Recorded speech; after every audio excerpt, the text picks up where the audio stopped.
할렐루야. 하나님의 은혜와 평강이 오늘 주님을 예배하는 여러분 모두에게 함께 하시기를 바랍니다. 아멘. 옆에 있는 분도 한 번 인사합시다. 한 번 더 인사합니다. 사랑합니다. 축복합니다.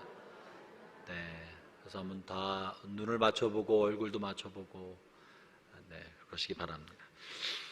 사도행전에 나타나 있는 교회, 사도행전은 교회의 이상적인 모델을 몇 가지 보여주고 있습니다.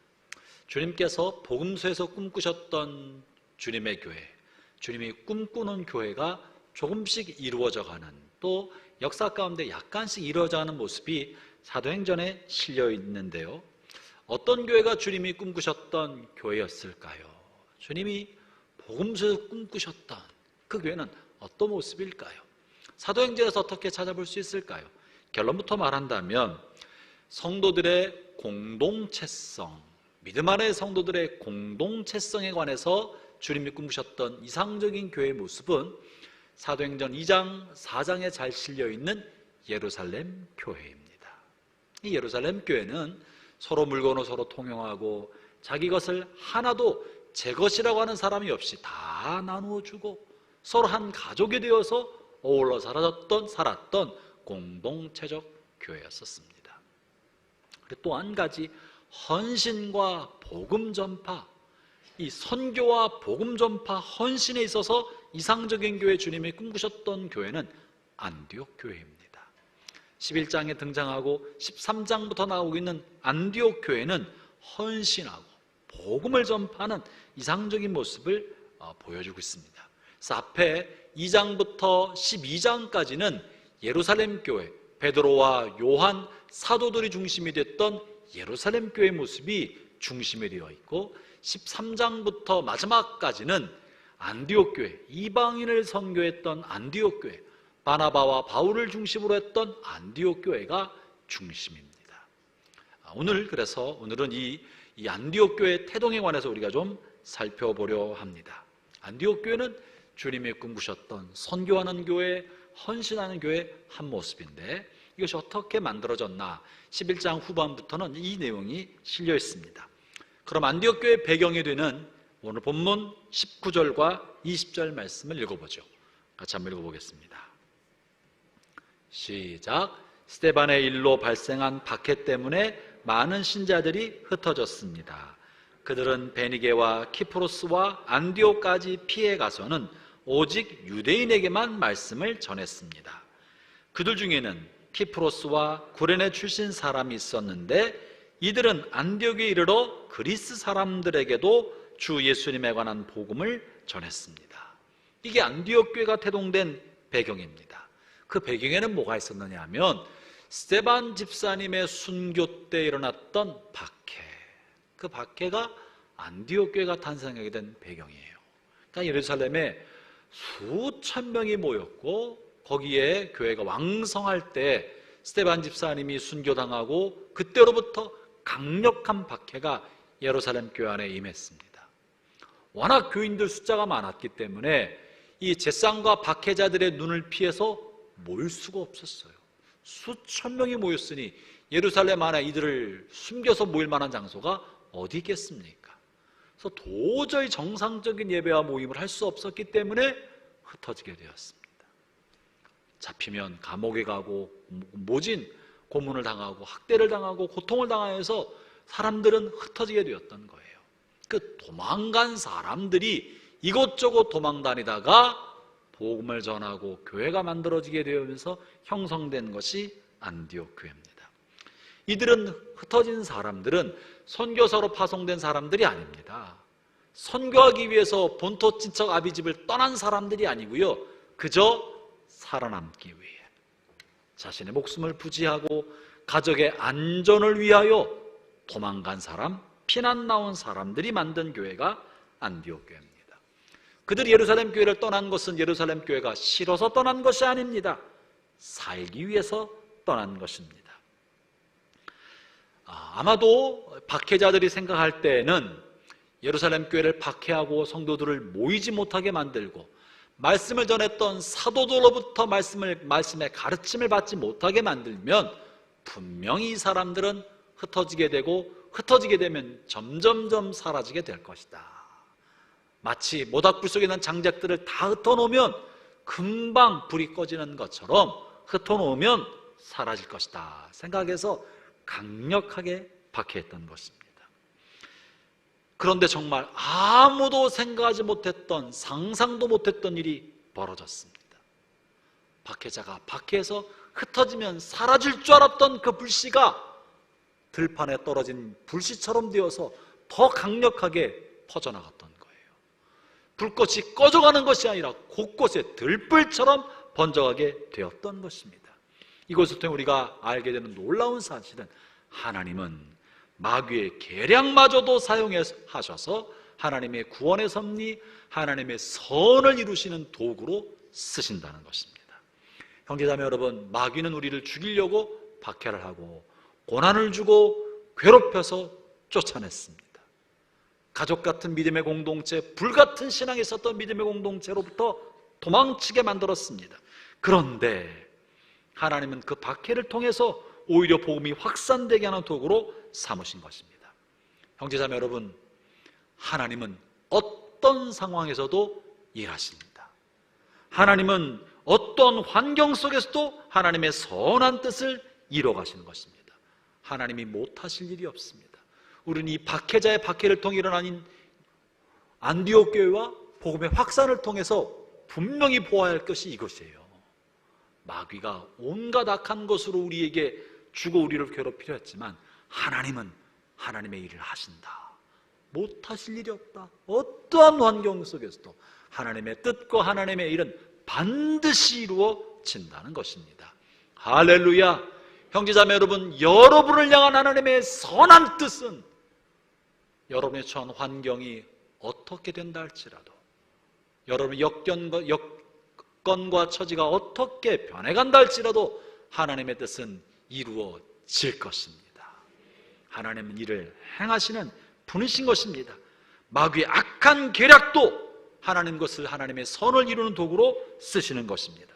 그럼 우리는 우리의 삶의 자리가 어떠하든지 간에 하나님을 신뢰할 수 있습니다. 우리 환경이 어떻게 바뀌어도 하나님의 뜻을 이루어질 것을 믿고 신뢰할 수 있는 것입니다. 여러분 한번 생각해 보세요. 예루살렘 교회를 도망쳐 나오는 성도들의 마음이 어떠했겠습니까? 내가 배신자가 아닌가? 내가 비겁자가 아닌가? 주님과 함께 고난받기를 거절하고 스데반 집사는 저렇게 순교했는데 나는 목숨을 부지한다고 집 사서 야반도주하듯이 도망쳐 나왔으니 나는 비겁자가 아닌가? 주님 날 사랑하실까? 나와 함께 고난을 받는 사람, 박해를 받는 사람, 그 사람에게 복 주시고 그 사람의 이름이 영원토록 기억하겠다고 말씀하셨는데 나는 비겁자요, 주님의 사랑을 망각한 배신자가 아닌가? 이런 상한 마음으로 도망쳐 나왔을 거예요. 나는 루저다, 주님으로부터 떠나가는 사람이다, 이런 생각을 하고 아마 나왔을지 모릅니다. 그런데 주님께서는 그런 스스로 루저처럼 생각하고 비겁자요 배신자처럼 생각하고는 그들을 딱 붙들어서 복음의 도구로 삼고 의의 병기로 삼고 이방 선교의 전진기조로 삼아 주신 것입니다. 여러분, 저는 이것을 통해서 놀라운 사실을 발견합니다. 큰 것 중에 하나는요, 하나님 우리의 상황과 처지가 어떠하든지 하나님의 뜻을 이루신다는 것이고, 또 하나님이 쓰시고자 하면 그 사람이 비록 실패자여 배신자여 도망자였다 할지라도 그의 삶에 하나님의 영광의 도구를 사용해 주신다는 것입니다. 사랑하는 형제자매 여러분, 오늘 이 안디옥 교회를 통해 주신 첫 번째 메시지는 이겁니다. 하나님은 반드시 하나님의 일을 이루신다. 상황과 처지에 상관없이. 여러분, 선교는 그래서 하나님이 하시는 것입니다. 선교사가 선교하는 게 아니고요, 사람이 하는 게 아니고요, 하나님이 하십니다. 지금 이 도망 나온 이 예루살렘 교인들이죠. 이 사람은 선교사로 파송받은 사람이 아니고요, 자기가 선교하겠다고 고향을 떠나 나온 사람들이 아닙니다. 주의 부르심을 따라 본토 친척 아비집을 떠나온 사람들이 아닙니다. 피난민이었습니다. 그들은 그저 도망 나온 사람이나 자의반 타의반 하나님이 그를 쓰신 것입니다. 선교는 자의반, 타의반으로 이루어집니다. 하나님이 하시는 거예요. 하나님이 하시는 그 선교의 놀라운 사역에 어떤 사람은 나를 써주십시오 하는 사람도 동참시키고, 어떤 사람은 도망 나와 사는 사람도 본인도 모르게 하나님 그 사역에 동참시키십니다. 선교의 주체는 하나님이십니다. 다만 우리를 거기에 끼워주시는 것에 지나지 않습니다. 그러므로 우리는 생각해야 돼요. 오늘날 내가 살고 있는 나의 삶의 자리는 하나님이 나를 보내신 선교지다. 지금 이 사람들은 선교사로 나온 사람이 아니고요, 살려고 나온 이민자들이에요. 이주민이에요. 그러나 이들을 이방 선교의 사람으로, 선교사로 쓰신 것입니다. 형제자매 여러분, 여러분의 삶의 자리, 여러분의 일터, 여러분이 살고 있는 그 자리가 하나님 여러분을 보내신 자리고, 여러분을 하나님이 선교적 사명을 감당하는 사람으로 쓰고자 세워주신 자리입니다. 선교사로 파송받은 사람만이 선교사가 아니라 삶의 자리에서 선교적 삶을 살아가는 그 사람이 보냄받은 선교사인 것입니다. 이제 박해받고 피난 갔던 성도들이 이곳저곳 흩어지면서 안디옥까지 가게 되었습니다. 이 안디옥 지역에서는 특별한 일이 벌어졌는데요, 지금까지는 이 사람들이 전부 유대인에게만 복음을 전했습니다. 그래도 그럴 것이, 예수님은 유대인으로 태어나셨고 또 다윗의 왕국을 회복하실 메시아, 다윗의 후손이라고 생각됐습니다. 이들이 꿈꿨던 메시아의 나라는요, 유대인의 왕국이었어요. 유대인의 왕국, 구원은 유대인에게서만 난다고 생각했습니다. 그래서 유대인에게만 복음을 전했던 것이죠. 이것이 유대인의 지경을 넘어 모든 민족에게 주께로 돌아오기를 원하신다는 것을요, 아무도 깨닫지 못했습니다. 심지어 베드로도 환상을 통해 천사의 계시를 받고도 그럴 수 없습니다 이러면서 거절했던 사람입니다. 고넬료를 통해 거듭거듭 환상을 보고서야 조금 깨달았어요. 예루살렘 교회는요, 여전히 깨닫지 못하고 있었고 이것 때문에 갈등에 빠지지 않았습니까? 그런데 놀라운 사실은 이 안디옥까지 갔던 이 사람들이 놀랍게도 이방인에게도 복음을 전하고 있던 거예요. 이들은 베드로처럼 계시를 보거나 환상을 본 사람도 아니고 고넬료처럼 천사의 지시를 받은 사람도 아닙니다. 누군가가 하나님의 뜻이 이거라고 전해준 사람도 아무도 없었습니다. 근데 놀랍게도 이들은 이방인에게 복음을 전파하기 시작합니다. 이 일이 어떻게 일어난 것입니까? 어떻게 이 놀라운 신비와 비밀을 깨달을 수 있었겠습니까? 본문에는 기록되어 있지 않아요. 그러나 본문의 한 구절을 통해서 우리가 유추해 볼 수 있는데요, 이것은 우리에게 주님의 이끌리심을 받는, 주님의 뜻을 분별하게 하는데 굉장히 중요한 인사이트, 통찰력을 줍니다. 20절인데요 한번 읽어볼까요? 20절 같이 읽어보겠습니다. 시작.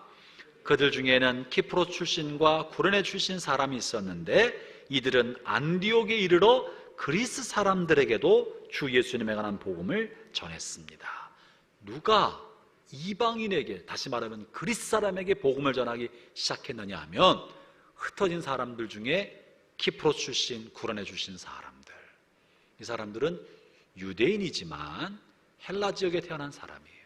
그리스 땅에서 태어나서 그리스 문화와 로마 문화에 익숙하고 그리스어와 로마 언어에 익숙한 사람들이 유대인뿐만 아니라 그리스인에게도 복음을 전하기 시작했다는 거예요.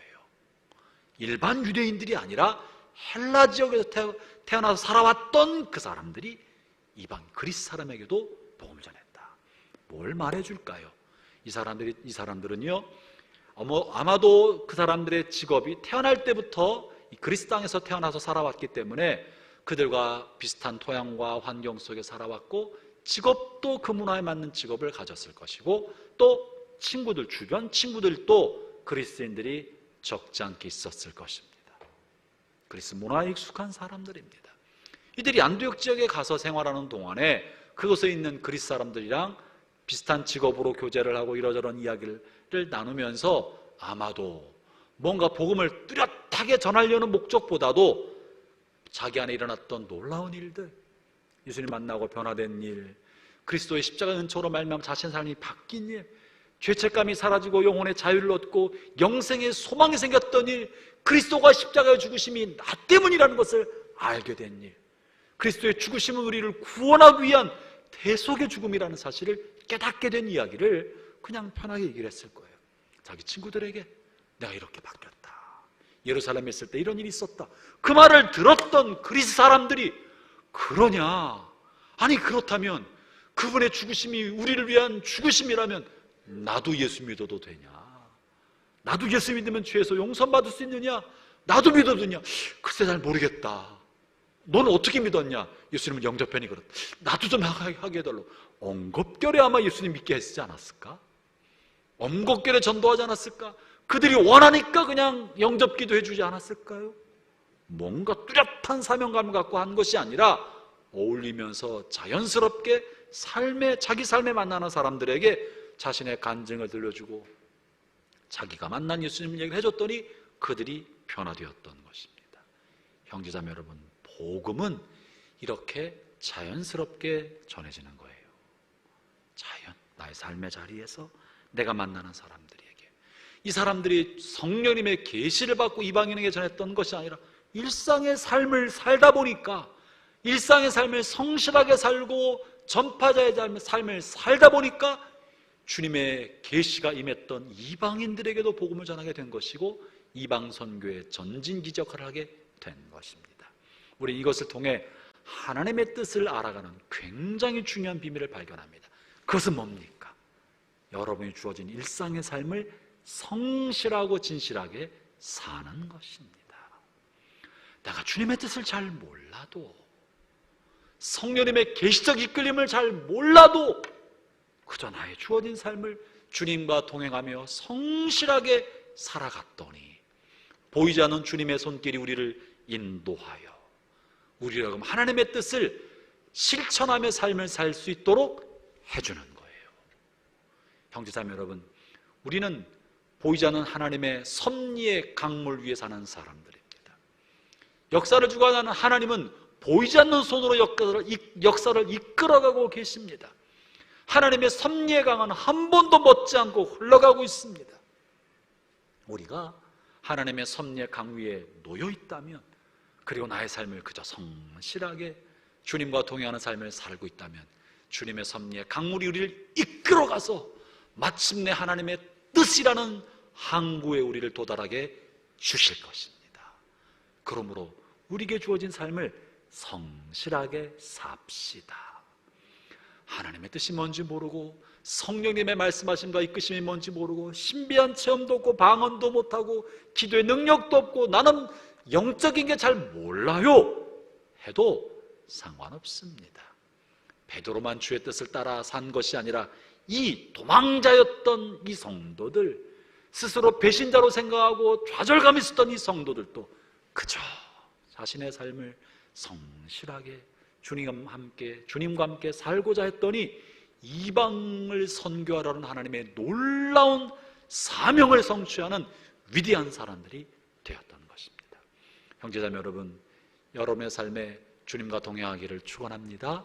그리고 하나님께서 맡기신 일터, 그 삶의 자리를 신실한 마음과 성실한 마음으로 사십시오. 그러면 인생의 마지막 순간에 우리도 모르는 사이에 주님의 위대한 역사를 감당하는 주의 사람이 되어서 주님 앞에 서게 될 줄로 믿습니다. 여러분, 그게 안디옥 교회의 출발입니다. 그게 안디옥 교회의 시작입니다. 뭔가 대단한 결단을 하고 사명감을 가지고 한 것이 아니라 일상의 삶에서 나온 것이죠. 자, 이 헬라파 유대인들이 이렇게 자신의 삶에서 만나는 그냥 그리스 사람들에게, 자신의 친구들에게, 직업의 동료들에게, 거래처 직원에게, 자기가 알고 있었던 과거 동창들에게, 아파트 분유에서 만났던 사람들에게, 또 아이들 학교 학부모 회에서 만났던 그 사람들에게 자기 이야기와 관증을 전해주었더니 그들이 복음을 받아들이고 새로운 믿음의 공동체가 된 거예요. 그때 어떤 일이 벌어졌습니까? 21절입니다. 이렇게 우리가 일상에서 복음을 전하기 시작하고 간증을 나누기 시작할 때 어떤 일이 벌어지나? 21절 시작. 주님의 손길이 그들과 함께 하셨으므로 많은 사람들이 믿고 주님께로 돌아왔습니다. 우리의 삶을 그저 신실하게 살아가기만 해도 많은 사람이 주께 돌아오는 놀라운 역사가 일어나게 됩니다. 사랑하는 형제자매 여러분, 이것이 교회고 이것이 주님께서 교회에 맡긴 사명입니다. 우리 교회도 다시 이 복음 전파자의 사명에 충실해야 한다고 믿습니다. 하나님께서 교회에 맡긴 사명은 굉장히 많습니다. 이 우리가 속해 살아가는 이 사회가 정의로운 사회가 되고 하나님의 말씀의 진리에 기반한 사회가 되고 정치하는 사람과 경제계를 이끌어가는 사람들과 외교와 군사와 문화와 이 사회문화를 이끌어가는 사람들이 비록 하나님을 잘 알지 못하고 말씀을 알지 못하여도 우리의 실천과 우리의 삶을 통해 모든 영역에서 하나님의 말씀이 기초가 되는 사회 공동체가 되도록 해야 할 책무가 우리한테 있습니다. 뿐만 아니라 주님 만드신 자연환경, 창조 질서도 잘 보존해야 할 책임이 우리에게 있습니다. 그러나 이런 일들은 불신자들과도 같이 할 수 있는 일이에요. 하나님을 믿지 않아도 창조 세계를 아름답게 보존할 수 있고 이 사회를 정의로운 사회, 공정하고 깨끗하며 사랑이 가득한 화평과 평화가 강물처럼 흐르는 사회를 만드는데 쓰임받을 수 있습니다. 그러나 오직 우리밖에 못하는 사명이 있어요. 오직 예수님 믿는 사람만 할 수 있는 사명이 있어요. 하나님이 교회에게만 맡겨놓은 그런 사명이 있습니다. 그게 뭡니까? 그것이 뭐예요? 세상 사람들은 결코 할 수 없고 그리스도로 말미암아 구원받은 우리만 할 수 있는 사명, 그것은 복음을 전파하는 것입니다. 그것은 영혼을 구원하는 일입니다. 이것은 우리 외에는 누구도 할 수 없는 일입니다. 그러므로 교회에 맡긴 가장 첫 번째 우선순위의 사명은 복음을 전파하는 것이고 영혼을 구원하는 일에 쓰임받는 것입니다. 안디옥 교회는 이 일을 충성스럽고 신실하게 감당하는 교회가 되었던 것입니다. 이 복음을 전파할 때 그저 입술의 말로만 하지 않고요, 주의 놀라운 도우심이 나타나기 시작했는데요. 21절에 주님의 손길이 그들과 함께 하셨으므로, 이 말씀이 중요합니다. 그저 사람이 할 수 있는 것은 다른 사람의 귀에 복음을 들려주는 것까지입니다. 우리가 하는 건 복음의 말씀이 귀까지 전달되게 하는 것은 우리의 몫입니다. 그러나 귀로부터 마음에 내려오게 하는 일은 성령이 하신 일입니다. 주님이 하셔야 됩니다. 아무리 큰 소리로 떠들러도 우리가 할 수 있는 건 귀까지 전달하는 거예요. 어떤 사람은 한쪽 귀로 듣자마자 바로 다른 귀로 넘기는 사람들이 있어요. 아무리 크게 떠들어도 소용이 없습니다. 그러나 주의 도우심의 손길이 귀로 들은 말씀이 가슴에 내려오게 만들고 가슴 안에서 역동하게 만들어서 그로 하여금 하나님을 알만한 진리를 받아들이게 만들고 주님 향해 마음이 열도록 해주시는 건 주님의 손길입니다. 그래서 우리가 복음을 전할 때마다 기도해야 합니다. 주님 이 말을 듣는 사람이 귀가 열리고 마음이 열려서 귀로 듣는 말씀을 가슴에 받아들이고 그리스도에 관한 관심을 갖게 만들고 예수님을 구세주로 영접하게 주십시오라고 기도해야 합니다. 또 하나 물러 형제자매 여러분, 주일 예배를 위해서 기도해야 합니다. 목사인 제가 할 수 있는 일도요, 여러분의 귀에까지 하나님의 말씀을 전달하는 겁니다. 그건 제가 해야 할 일입니다. 그러나 여러분이 귀에 들려오는 그 이야기를 가슴에 받고 이것이 결신하게 만드는 것은 성령의 일입니다. 성령이 하셔야 합니다. 그러므로 우리가 예배를 위해 기도할 때 주님 오늘 예배 가운데 역사하셔서 주님이 선포하시고 주님 주신 그 말씀이 우리 안에 심겨지게 해주십시오. 우리의 속사람을 변화시키게 해주십시오. 아픈 마음을 치료해 주시고 병든 육체를 고쳐주고 죄악에 사로잡힌 죄악이 끊어지고 우리 영혼이 거룩하게 되는 역사 나타나게 해주십시오. 우리 속사람이 힘을 얻는 역사 나타나게 주십시오. 기도해야 합니다. 형제자매 여러분, 이렇게 기도하면서 예배 들어오십니까?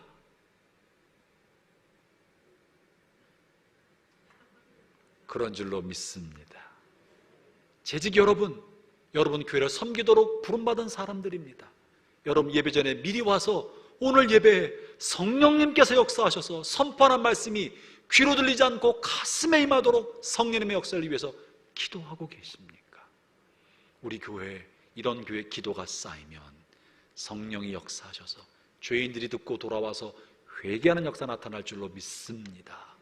마음이 상한 사람, 세상의 죄악에 찌든 사람이 들어와서 죄악의 결박이 해방되고 회개가 일어나고 속사람이 살아나고 샘을 얻고 강건케 되는 역사가 예배 때마다 일어날 줄로 믿습니다. 그러므로 예배하는 역사는, 성령님의 역사는 우리의 중보기도를 통해 이루어집니다. 주님이 하셔야 될 일인 것입니다. 우리가 이것에 함께 힘을 모아 우리 예배를 위해 기도하면 예배 때 성령께서 행하시는 놀라운 역사가 매번 예배마다 이루어질 줄로 믿습니다. 여러분, 저는요 매번 기도합니다. 정말 매번 기도합니다. 매주마다, 매 예배 전마다 주님, 성도들이 일주일 동안 시달리며 살아갑니다. 죄악이 가득한 세상에서 이 사람한테 상처받고 저 사람한테 상처받고 상한 마음으로 살아갑니다. 경쟁심에 지친 마음으로 옵니다. 일주일 동안 지친 마음으로 예배당으로 올라올 때 예배당에서 울려 퍼지는 찬송을 통해 마음이 활짝 열리게 해주시고, 찬송하면서 하늘이 열리게 해주시고 위로받게 해주십시오. 하나님의 임재를 경험하게 해주십시오. 선포되는 말씀을 귀로 듣지 않고 가슴으로 듣고 그 말씀이 힘을 주고 용기를 주고 희망을 심어주고 죄악을 깨뜨려주는 성령의 능력이 되어서 예배당에 들어올 때는 지친 몸으로 무거운 발걸음을 끌고 돌아왔지만 나갈 때는 가슴 벅찬 감격과 용기와 희망과 샘을 얻어 예배당 문을 열고 나가게 해주십시오. 매번 제가 하는 기도입니다. 저는 주님께서 그렇게 역사하고 계신다고 믿습니다. 그리고 계속 그런 역사 나타날 줄로 믿습니다. 여러분, 이 기도에 동참해 주시기 바랍니다. 같이 기도해 주세요. 주님의 손길이 그들과 함께 하셨으므로 믿는 자가 늘어나고 구원받는 사람이 늘어나고 위로받는 사람이 늘어나고 샘을 얻는 사람이 늘어나고 교회 공동체가 든든하게 세워질 줄로 믿습니다. 이제 코로나 팬데믹이 점점 끝이 보이고 있습니다. 머지않아 이 코로나 팬데믹이 끝나고 나면 주님의 놀라운 섭리가 있을 거라고 믿습니다. 7년간의 기근 끝에 풍년이 오고 풍년 끝에 기근도 왔지만 이제 이 하나님의 우리를 연단하시고 다루시는 깊은 골짜기가 끝나면 주님께서 행하실 새로운 세상이 열리고 새 일이 일어날 것이라고 믿어요. 그때는 은혜의 때가 될 것입니다. 그때는 구원의 때가 될 것입니다. 그때는 부흥의 때가 될 것이고 회복의 때가 될 것이라고 확신합니다. 코로나 팬데믹이 지나는 동안에 많은 사람들이 마음이 지쳤습니다. 마스크 쓰고 살아가면서 표정을 숨기고 인간관계 관계를 줄여나가면서 고독한 골방 속에 들어가서 마음은 편하지만 관계가 많이 끊어지면서 결국은 모든 사람이 외롭게 되었습니다. 고독한 길을 걸어가게 되었습니다. 많이 먹지만 만족하지 못합니다. 마음은 허전하고 공허하고 외롭고 쓸쓸한 이런 고립무원의 경지에 들어가는 것이 오늘 현대인입니다. 영혼이 메마르고 목마르고 칼급한 영혼들에게 이제 그들이 영혼의 오아시스를 향해서, 진리의 오아시스를 향해서 마치 유랑민처럼 떠도는 사람들이 수도 없이 많이 일어날 것입니다. 그럴 때 영적인 오아시스가 준비된 곳에 사람들이 참여하게 될 것이에요. 그럴 때 준비된 교회가 쓰임받게 될 것입니다. 그럴 때 준비된 성도들이 마치 휘어져 누르이고 추수할 때가 된 추수밭에 추수꾼을 주께서 보내시는 것처럼 이 고독한 영혼과 메마른 심령들을 수확하여 주님 나라 창고에 드리게 만드는 추수꾼이 될 것이라고 믿습니다. 전 우리 교회가 이 말세의 끄트머리를 지나가는 이 상황 속에 고독한 영혼, 외로운 영혼들을 추수하여 주님 나라의 일꾼으로 만드는 이 마지막 사역에 쓰임받게 되기를 기도합니다.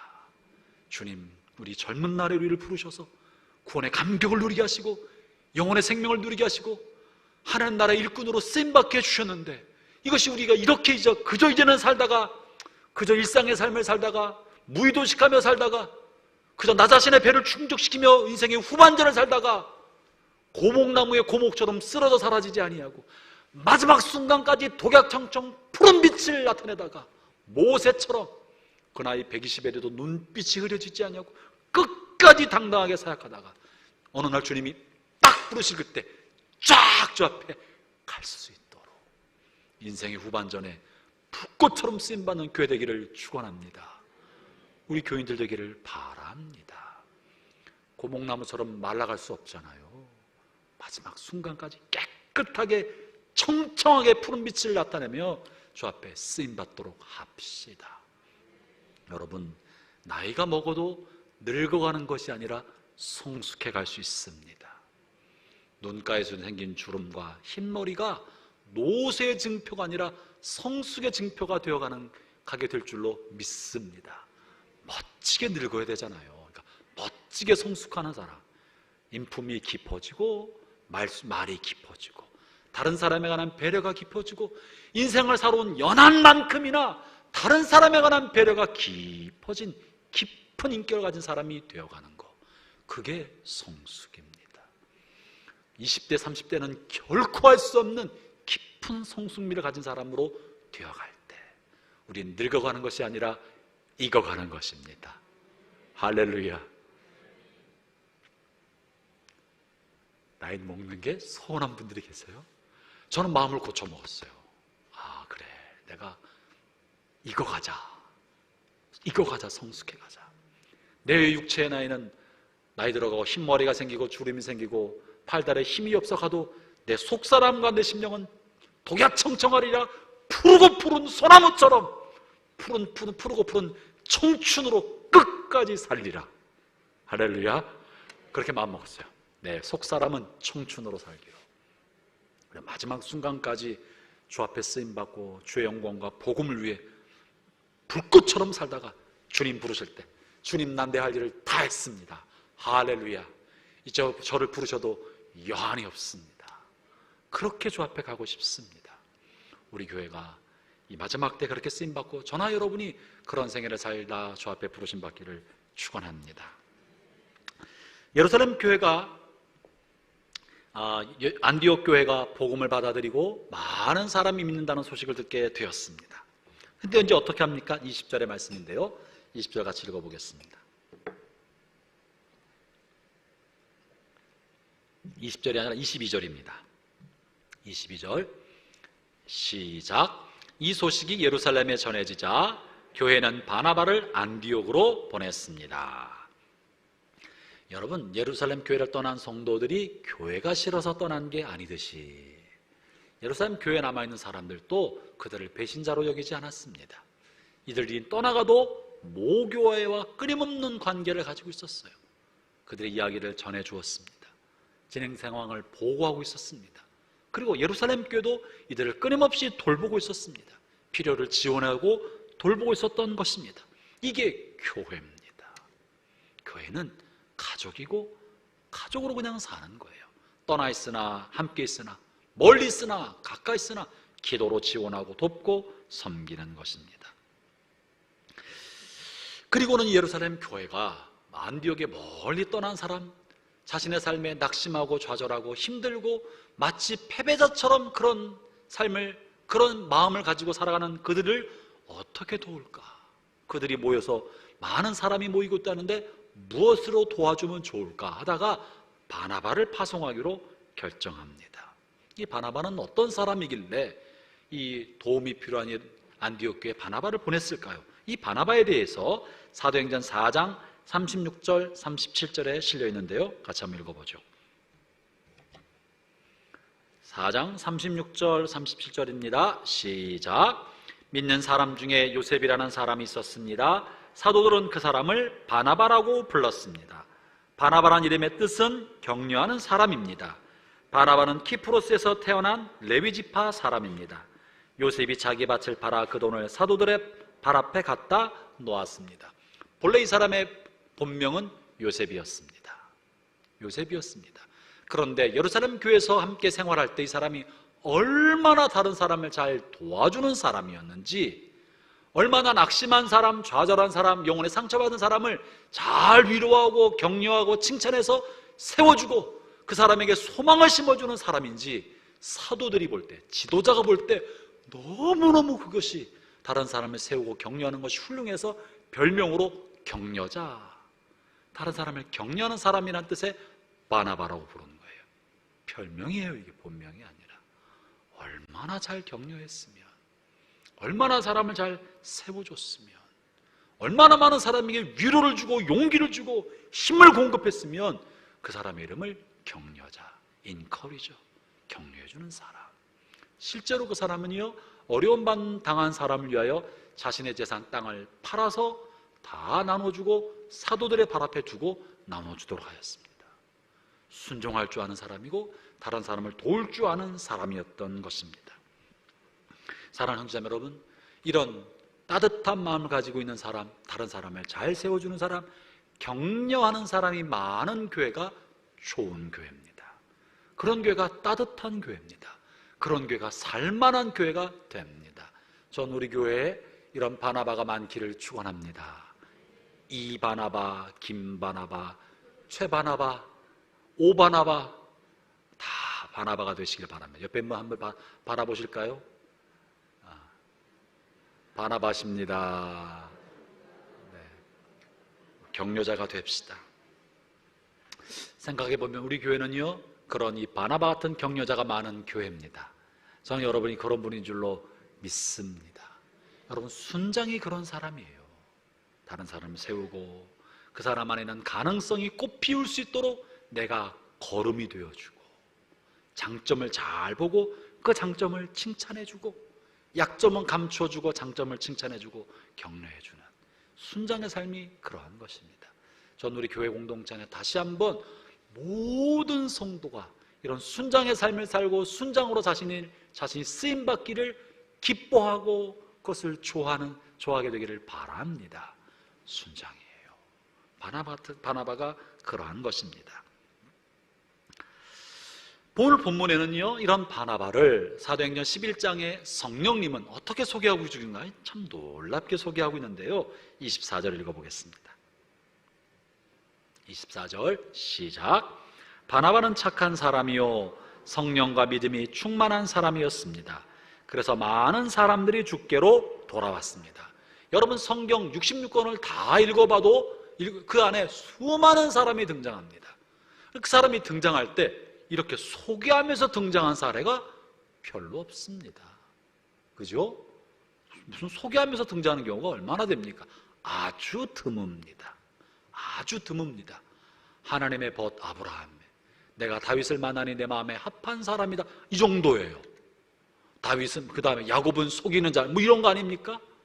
그런데 이 바나바에 관해서 뭐라고 지금 주님께서 소개해주고 있느냐면, 바나바는 착한 사람이요 믿음과 성령이 충만한 사람이다.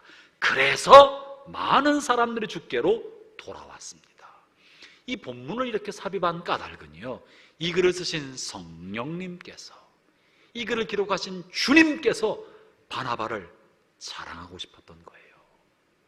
이 글을 읽는 오고 오는 모든 세대의 모든 사람에게 바나바는 이런 사람이란다, 주님이 정말 큰 소리로 자랑하고 싶어서 기록해 놓으신 것입니다. 내 종 바나바는 착한 사람이다. 너희들이 그 사람을 알아줬으면 좋겠다. 할렐루야.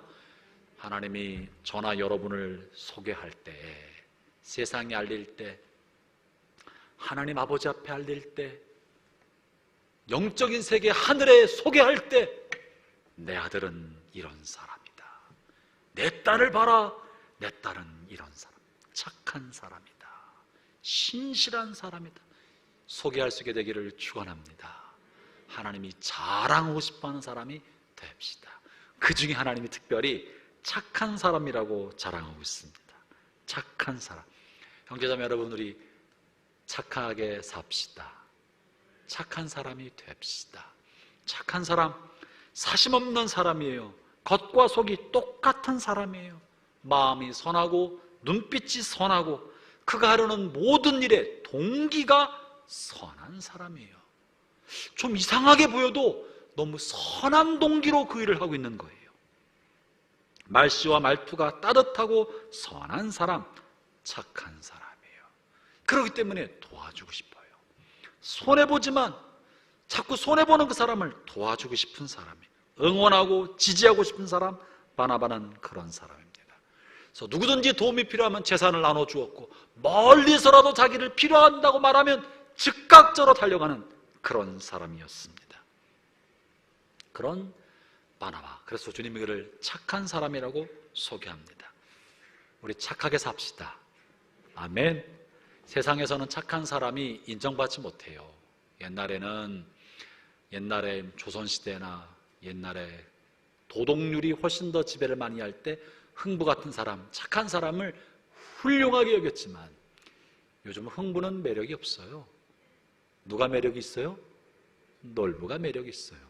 자기 주장이 분명하고 하고 싶은 게 분명하고 욕심과 야망이 분명한 사람, 놀부가 더 매력적이어서요, 자기를 피하라고 하고 싶은 개성을 드러내고 자기 생각을 분명히 표출하는 이런 시대가 됐습니다. 말하지 않고 있으면 바보 취급받고, 손해보면 바보 취급받고, 권리를 주장할 줄 모르면 바보 취급당하는 그런 사회가 됐습니다.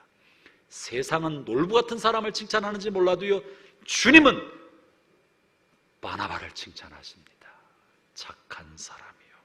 형제자매 여러분, 세상의 원리대로 살 것이 아니라 주님 보시기에 기뻐하는 삶의 방법대로 살아갑시다. 서로 인사합시다. 우리 착하게 삽시다. 우리 착하게 삽시다. 착하게 삽시다. 이 바나바는 천성적으로 착한 것만은 아닌 것 같습니다. 그가 성령에 충만하고 믿음에 충만했다고 주님께서 언급하시는데요, 이 성령과 믿음을 통해 그가 착한 성품으로 바뀐 것 같습니다. 여러분, 천성적으로 착한 사람은 주님의 일을 감당하기 어려운 사람입니다. 천성적으로 좋은 것만 가지고는 주님의 일을 할 수 없습니다. 천성적으로 착한 사람이든 거친 사람이든 누구나 다 성령 안에서 자아가 깨어져야 합니다. 십자가 안에 자아가 깨어져야 진짜 속사람이 새로워지는 것이지, 주어진 천성으로는 주님을 기쁘시게 할 수가 없습니다. 우리가 착한 사람을 많이 봐요. 저도 어린 시절부터 착한 사람 중에 한 사람이에요. 천성적으로 제가 착해요. 아니, 의심의 눈초리로 쳐다보네. 아니, 제가 과거가 그랬다니까요. 과거가 천성적으로 제가 착한 사람이었어요. 믿든지 안 믿든지 그런 사람이에요. 이 착한 사람이 갖고 있는 컴플렉스가 뭐냐면, 이제는 안 손해보고 싶은 거야. 너무 많이 손해를 봤어요. 누군가 싸우면 내가 져주고 말지, 내가 분란을 일으키는 사람이 되고 싶지 않아서 져주고 양보해주고 그렇게 살아왔어요. 그러나 나이가 먹으면서 더 이상 그러고 싶지 않은 거예요.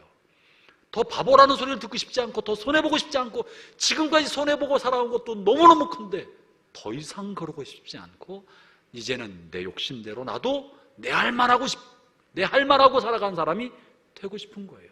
그래서 어린 시절 착하게 살아온 사람은요, 착한 컴플렉스에 빠져서 나중에는 이기적이 됩니다. 더 자기 주장하는 사람이 되고요, 손해 안 보려는 사람이 됩니다. 피해의식 때문에 그렇습니다. 그래서 착한 사람도 십자가를 통과해야 합니다. 성령의 힘으로 깨어져야 합니다. 내가 손해보고 있는 것이 아니라 하나님의 영광을 위해 살아간다는 것을 알아야 하는 거예요. 주님으로부터 무한한 사랑을 받았다는 걸 알아야지, 내가 사람들에게 당하고 있다고 생각하면 그 사람은 더 이기적인 사람이 됩니다.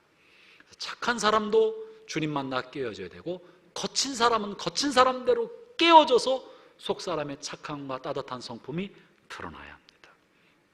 바나바는 그런 면에서 성령으로 거듭났고 성령으로 세례받고 새로운 자아, 새 사람이 된 사람입니다. 그것이 표현된 것이 사도행전 4장이에요. 자신의 재물을 팔아서 나눠준 것입니다. 착한 사람, 성령이 충만하고 믿음이 충만한 이 바나바가 성령 안에서 새롭게 되어 교회를 돌보기 시작하니까 교회가 날로 부흥하게 되었습니다. 바나바가요, 늘어난 성도를 혼자 감당하기가 어렵게 되자 바나바가 동역자를 찾기 시작합니다. 누구를 동역자로 구할까? 기도하던 중에 한 사람을 찾아 나갑니다. 그 사람이 사울입니다. 25절, 26절 읽어보겠습니다. 시작. 바나바는 사울을 찾으러 다소로 갔습니다. 사울을 찾은 바나바는 사울을 안디옥으로 데려왔습니다. 두 사람은 1년 동안 교회에 머물면서 많은 사람을 가르쳤습니다. 제자들은 안디옥에서 처음으로 그리스도인이라고 불렸습니다. 바나바는요, 다소라는 먼 지역까지 가서 사울을 데려왔습니다. 사울은 어떤 사람입니까? 사울은 어떤 사람입니까? 가말리엘 문화 출신의 탁월한 바리새인이었습니다. 이 사울은 어떤 사람입니까? 안디옥 교회랑 무슨 관계가 있습니까? 사실은 안디옥 교회랑 직접적인 연관이 있었던 사람이에요. 안디옥 교회가 왜 생겼다고요? 예루살렘 교회가 박해를 받고 도망 나온 피난민들이 생긴 거예요. 예루살렘 교회는 왜 박해를 받았습니까? 스데반 일 때문에 박해가 생기기 시작했습니다. 이 스데반을 순교하는 데 주동했던 사람이 누굽니까? 사울이었습니다. 사울이 주동이었고 증인들이 있었고, 그날 이후로 사울은 기세등등해서 수많은 예수 믿는 사람을 감옥에 보낸 사람이었습니다. 결국 고향 떠나고 집 떠나고 사랑하는 교회 공동체를 떠나서 타향살이하게 만들고 피난민을 삶을 살게 만들었던 그 원흉이 사울입니다. 그러니 안디옥 교인이 사울을 볼 때 마음이 편했겠어요? 불편했겠어요? 경험해보지 않았으면 말을 하지 마세요. 원수 같은 사람이 부목사로 왔네? 아니, 담임 목사가 미쳤지, 어떻게 저런 사람을 그래. 바나바 목사님, 생각 좀 해보세요. 이 사울이 어떤 사람인데 그를 데리고 옵니까? 우리가 사울한테 배우라고요? 받아들이기 굉장히 어려웠을 거예요. 그렇지 않겠습니까? 얼굴만 봐도 그냥 불편했을 텐데, 또 나온 고향 생각, 감옥에 간 친척 생각, 친구 생각에 얼마나 마음이 불편했겠어요. 다른 사람은 몰라도 사울은 우리 교회 목사가 될 수 없습니다. 그러지 않았겠습니까? 내가 저 사람을 용서해서 형제로 받아들일 수 있을지언정 나의 목자로는 받아들일 수 없음, 이러지 않았겠습니까? 놀랍게도 안디옥 교회는 사울을 부목사님으로, 지도자로, 자신을 가르치는 리더로 받아들입니다. 이것이 기독교의 진리고 그리스도인의 진면목입니다. 형제자매 여러분, 우리가 그런 길을 걸었으면 좋겠습니다. 우리 자신으로 볼 때는 내가 이 사람을 어떻게 받아들여 싶지만, 주님께서 하신다면, 기독교의 진리는 뭡니까? 우리 모두가 다 죄인인 거예요. 우리가 다 죄인이었고, 죄인이었는데 그리스도의 구원의 은총으로 새 사람이 된 것입니다. 새 사람이 되었으면 과거의 죄는 다 용서함 받았기 때문에 그 옛날 어떤 죄가 있었다 할지라도 그 죄가 아무리 흉악해도 그리스도 안에서 새 사람이 된다는 걸 믿는 겁니다. 여러분 아멘입니까? 그거 아무리 과거에 흉악한 죄인이었어도 그리스도 안에서 새롭게 된다. 주님이 그 사람을 새롭게 하신다. 베드로도 그런 거예요. 그러므로 지난날의 죄가 아무리 커도 그가 그리스도로 말미암아 거듭나고 죄 용서함 받고 새 사람이 되었다면, 우린 그의 과거를 묻지 않고 잊고 새 사람을 바라보는 것, 이게 기독교인의 진리고, 그렇게 새 사람으로 인정해 주는 것이 그리스도인의 진면목입니다. 우리는 세상과 다르게 삽시다. 사람을 볼 때 그가 그리스도로 말미암아 회개한 사람이라면 무한히 관대하고 무한히 용납해야 되는 것, 그게 교회입니다. 회개한 죄인에 관해서는 그가 어떤 죄를 지었던지 간에 무조건 품어주고 무한히 용납하는 것, 그것이 교회입니다. 우리가 놀라야 될 것은 어떻게 저런 사람을 우리가 받아들이라고 데려옵니까? 이것이 아니라 저런 사람도 변화시킨 주님의 은혜와 사랑, 이것에 놀라야 합니다. 그리고 그 주님 편에 우리가 서 있어야 하는 것입니다. 안디옥 교회는 높은 포용력과 관대한 마음을 가지고 있었습니다. 이것이 그리스도의 마음입니다. 어쩌면 이런 높은 포용력과 관대한 마음은 바나바에 대한 신뢰 때문에 그랬는지도 모릅니다. 바나바가 신뢰하고 데려왔으니 바나바 목사님을 보고 바나바를 생각할 때 그냥 믿어주고 신뢰했는지 모릅니다. 생각해보면요, 바나바도 쉬운 입장은 아니었습니다. 이 사울을 지도자로 세우는 것은 안디옥 교회만 힘든 일이 아니라 바나바에게도 쉽지 않은 결단이었습니다. 예루살렘 교회에 있을 때 바나바도 사울이 어떤 사람인가 보았어요. 좌충우돌하는 사람이었어요. 여기저기 충돌을 일으켜서 예루살렘 교회에 분란을 일으켰어요. 그냥 대쪽같이 자기 하고 싶은 말만 했기 때문에 예루살렘 교회를 박해 속에 몰아갈 수 있는 가능성을 안고 있었습니다. 그래서 예루살렘 교회가 바울을 피신시켜서 다소로 지역에 보내버린 거예요. 너무 거칠게 하고 너무 그냥 직설적으로 하니까 교회 공동체가 위기를 받게 될 것 같기 때문에 보낸 겁니다. 바나바가 사울을 데려오려 할 때 이런 좌충우돌하는 사울을 품기로 결정한 거예요. 내가 감내하자. 또 한 가지는 이 사울은 탁월한 율법학자입니다. 대석학 가말리엘 문에서 배웠던 탁월한 율법학자고 엄별에 출중했던 사람입니다. 그래서 만나는 사람들을 놀랍게 복음으로 설득해낼 수 있는 사람이었던 것입니다. 바나바보다 설교를 더 잘했을 가능성이 있습니다. 담임 목사보다 설교를 더 잘하면 부목사는 위험한 거예요. 그렇잖아도 좀 젊고 파릇파릇하고 총기 가득한 부목사님이 뭘 모시고 오는데 나이 많고 노쇠가 난 바나바가 이거 위험할 텐데 내 인기가 다 절로 갈 텐데 이런 인간적인 생각이 날 수 있는 거예요. 바나바도 사람인데 그런 인간적인 생각이 들 수도 있는 사람임에도 불구하고 바나바가 생각했던 건 그런 자기 자신의 위협이 아니라 자기 자리의 위협도 아니고 그리고 교회 공동체에 생길 위험도 아니고 이 모든 것을 감내하면서 성도들에게 무엇이 유익할까?